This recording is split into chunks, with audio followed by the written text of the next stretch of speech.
Deixa eu fazer a última pergunta aqui para a gente finalizar. Quais são os planos? O que a gente pode esperar do futuro do IBGE, Márcio? Aí a gente vê o seu esforço de colocar a casa em ordem, né? Trazê-lo para o século XXI. E aí? E eu também sei que no Brasil a gente tem que trocar os 4 pneus com carro em movimento.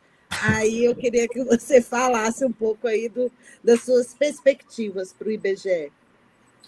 Eu diria que nós estamos muito animados, né, com a possibilidade de dar um salto na instituição, um salto a ser feito, né, de uma forma democrática, participativa e transparente, né? Nós teremos esse ano o 3º Encontro Nacional dos Servidores, algo que se desconhecia na casa, que é o Encontro dos Servidores, né? Nós tivemos o primeiro encontro em novembro de 2023, quando se discutiu as diretrizes do IBGE até 2026, quando comemorará 90 anos.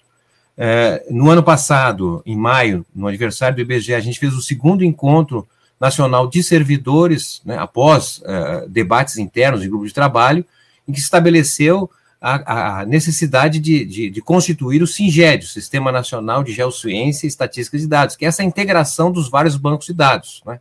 Até 1964, o IBGE era o coordenador dos vários bancos de dados.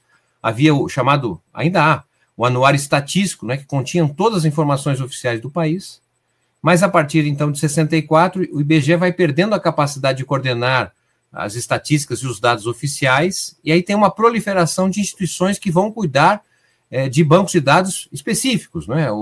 O próprio SERPRO, criado em 64 para cuidar dos dados mais de natureza econômica, da Receita, a DataPrev, criado em 74 para cuidar dos dados sociais, da Previdência, o INEP para cuidar dos dados da educação, DataSUS para cuidar dos dados de saúde, o CadÚnico, criado mais recentemente para tratar dos beneficiários de transferência de renda. Ou seja, você tem hoje uma multiplicidade de informações, e a integração que nós estamos defendendo, ela seria muito importante até para podermos fazer pesquisas, contagem populacional, utilizando os cadastros, como ocorre em alguns outros países, né? Então, o SINGED, esse sistema, ele é fundamental para o Brasil reduzir custos, inclusive, e ter maior inteligência e governança sobre os dados nacionais, enfrentando o problema da perda de soberania de dados, né? Mas teremos em 2025 o 3º encontro, que vai discutir justamente o plano plurianual de trabalho do IBGE, ou seja, o que o IBGE vai fazer até 2030.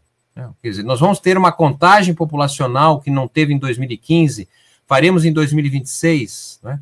Recuperaremos pesquisas que o IBGE fazia antes, não tem mais feito, como a pesquisa da economia informal urbana, né? Hoje tão importante, o que é a informalidade no Brasil. Faremos pesquisas novas sobre o PIB verde, sobre o PIB azul do mar, né? Há tantas demandas, um censo sobre a população de rua, por exemplo, né? O censo agropecuário, a ideia de criar uma PNAD do campo, né? PNAGRO, que seria uma pesquisa nacional por amostras de estabelecimentos, uma pesquisa anual que contemplaria e complementaria o censo que é feito de 5 ou mais anos, censo agropecuário. Então, nós precisamos definir internamente e, além disso, como fazer essas pesquisas à luz das transformações que estão em curso na sociedade. Então, estamos muito animados com essa perspectiva, temos tido o apoio do presidente Lula, o apoio da ministra Simone Tebet, do Planejamento, ao qual nós estamos vinculados, né? E essa é a nossa perspectiva de avançar mais rapidamente, porque o Brasil tem pressa. Fico até animada. Eu sou viciada em relatório. Adoro ler uma estatística. É um espelho importante, né, Márcio? Para a gente se conhecer. O que eu digo, o Brasil não se conhece. Nós vamos ter em 2026, portanto, 3 pesquisas que mostrarão, digamos assim, o que é o Brasil hoje. Uma é a pesquisa de orçamento familiar, que vai dar um diagnóstico da sociedade brasileira, o que consome, como consome, a qualidade de vida, o que faz, né? As pessoas, os brasileiros estão usando jogos, qual é o entretenimento, enfim, um balanço muito importante do que é o Brasil hoje, da sociedade. Teremos uma segunda pesquisa, que é a chamada Pintec, pesquisa de inovação. Qual é a inovação que o setor produtivo, a estrutura produtiva urbana tem hoje, olhando a indústria, olhando os serviços, né? E teremos os resultados do censo agropecuário, florestal e aquífero, ou seja, a situação do campo no Brasil. né? E a situação das florestas, a situação dos recursos naturais de maneira geral. Então, são pesquisas muito importantes que mostrarão a nova realidade brasileira. É com esse afinco que estamos todos engajados para produzir o melhor para o Brasil. Márcio, deixa eu então só explorar um pouquinho você. A última pergunta mesmo sobre a questão internacional, estatística internacional, né? Hoje em dia, o mundo cada vez menor do ponto de vista em função das comunicações, das informações, né? O que você acha que o Brasil pode desenvolver? O Brasil tem um sistema estatístico moderno, eu acompanho, sou jornalista especializado em estatística há muitos anos, e durante 15 anos eu trabalhei com café, e, por exemplo, as estatísticas de comércio exterior do Brasil não tem igual no mundo, né? Nenhum país do mundo tem estatísticas de comércio exterior tão atualizadas, de forma tão ágil, tão rápida, tão completas. Mesmo em IBGE, poucos países têm assim, um sistema estatístico tão online, tão moderno nesse sentido. Mas, do ponto de vista internacional, né, que em algum momento o mundo vai ter que se integrar melhor, ter estatísticas integradas, os países integrar essas estatísticas. Como é que você acha que o IBGE e o Brasil pode defender uma integração internacional, global, das estatísticas, né, da humanidade, né, desse planeta? Sim, esse tem sido uma preocupação que nós temos buscado levar adiante a partir do retorno do IBGE no cenário internacional, né? Infelizmente, a instituição tinha se afastado um pouco. Nós estamos voltando à Comissão de Estatísticas da ONU, o IBGE já teve um protagonismo e depois foi perdendo esse espaço. O IBGE liderou debates importantes no ano passado junto aos Institutos Nacionais de Estatística dos BRICS, por exemplo, discutindo a questão de como identificar, né, como contabilizar no Produto Interno Bruto a chamada economia dos serviços, né, dos cuidados, né, os cuidados em casa das mulheres, etc.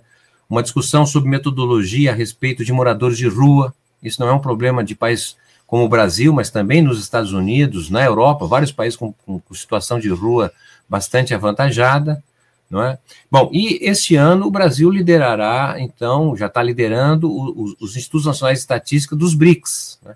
No ano passado, em Kazan, eu tive a oportunidade de participar do encontro dos chefes de estatística dos países dos BRICS, ampliados, né?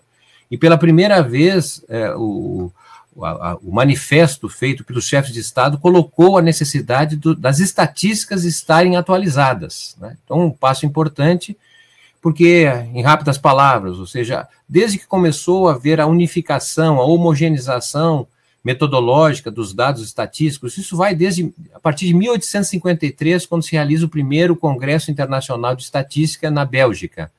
Ou seja, a ideia da estatística, ela depende, obviamente, de conceitos, de métodos, e isso tudo foi sendo produzido e gerado a partir da Europa. Ou seja, as estatísticas foram revelando, de certa maneira, um modo muito próprio que veio da Europa, que era o que tinha mais avançado, e se imaginava que o capitalismo se sedimentaria em todo o mundo, então bastava utilizar essas metodologias padronizadas e que permitiam comparabilidade, o que não é inegável, né? Mas nós estamos sabendo que está uma mudança, né, um deslocamento do centro dinâmico do mundo do Ocidente para o Oriente, e por isso a nossa preocupação em pensar também indicadores que têm a ver mais com o Sul global, não é? Porque até mesmo porque a realidade do Norte global tem se transformado, está cada vez mais parecido também com os países do Sul.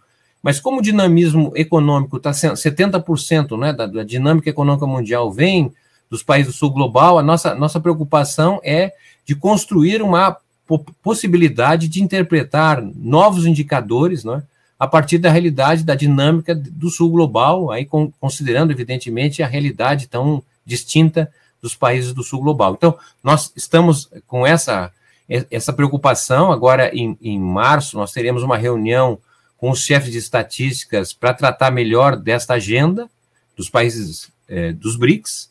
No segundo semestre, vamos liderar os países do Mercosul em um trabalho junto com os países da África de língua portuguesa. Ou seja, estamos muito envolvidos na questão internacional, porque entendemos que esse momento também pressupõe uma reflexão a partir do Sul, não apenas do Norte do mundo.